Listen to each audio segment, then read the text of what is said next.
देखिए, कोई भी एडिक्शन के बारे में हमें एक बात ध्यान रखनी पड़ेगी कि एडिक्शन सिर्फ़ एक आदत नहीं है।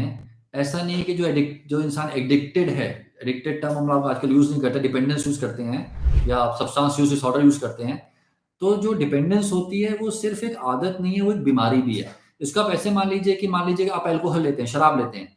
अब अगर आप बहुत लंबे टाइम से शराब ले रहे हैं, रेगुलरली ले रहे हैं, तो आप ये मान लीजिए कि आपकी जो ब्रेन की वायरिंग है, वो ही इस तरीके से बदल जाती है कि आपका ब्रेन के लिए अब शराब पीना लाइफ़ की सबसे इम्पोर्टेंट चीज़ बन जाता है।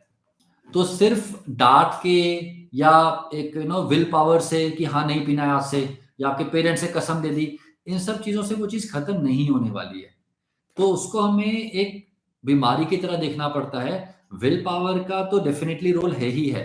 हम लोग अक्सर पेशेंट से बोलते हैं कि अगर आप नशा छोड़ना चाहते हैं, तो आज के ज़माने में इतनी दवाइयाँ आ चुकी हैं कि आप नशा छोड़ पाएँगे आराम से।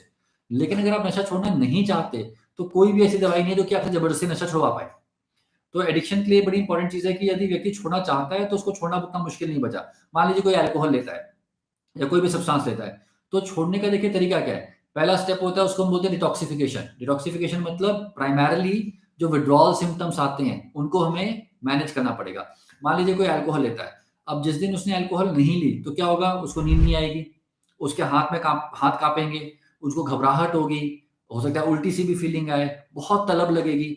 तो अगर इंसान छोड़ना पीना ना भी चाहे, तो भी जब ये विथड्रॉल सिम्पटम्स आते हैं, तो इंसान को पीनी पड़ जाती है। सिर्फ़ ये बोल देने से कि मैं नहीं पीऊँगा, भगवान की कसम खा लेने से या कुछ ऐसा कर लेने से वो चीज़ खत्म नहीं होगी। विथड्रॉल सिम्पटम इतने ज़्यादा आएँगे कि आप तड़प के फिर पी जाते हैं। तो डिटॉक्सिफिकेशन का जो स्टेप है उसमें दवाइयाँ दी जाती हैं, बेंज़ोडाज़ेपिन्स दवाइयाँ होती हैं, जो कि इन सिम्पटम्स को कंट्रोल करती हैं, ताकि विथड्रॉल सिम्पटम आपको परेशान ना करें। 7 से 10 दिन में दवाइयों को कम करके बंद किया जाता है और फिर नेक्स्ट स्टेप होता है जिसको हम बोलते हैं एंटी क्रेविंग एजेंट्स देना। मतलब शरीर से तो शराब निकल गई, लेकिन अब आपके मन से शराब निकालनी है कि इच्छा ना बचे, तलब ना बचे। तो उसके लिए फिर एंटी क्रेविंग एजेंट्स यूज़ किए जाते हैं, जैसे नैल्ट्रेक्सोन होता है, कुछ और होती हैं। उनको दिया जाता है डोज़ के एक प्रॉपर डोज़ में दिया जाता है। आपके लिवर का क्या हाल है उसके बारे में सोच के दिया जाता है।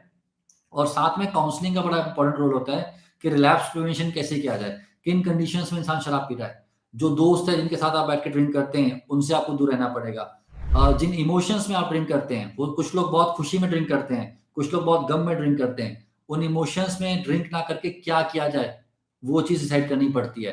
तो देखिए एक प्रॉपर प्रोसेस होता है। ऐसा नहीं हो सकता कि एक दिन आप उठे और आपने बोला कि बस आज से शराब नहीं पिएँगे और छूट जाएगी। इतना आसान नहीं होता है। और अल्कोहल में तो अगर आप सडनली छोड़ेंगे तो आपको मिर्गी के दौरे पड़ सकते हैं, जान तक जा सकती है। तो प्रॉपर एक डॉक्टर की सलाह के साथ ही इन चीज़ों को बंद करना चाहिए।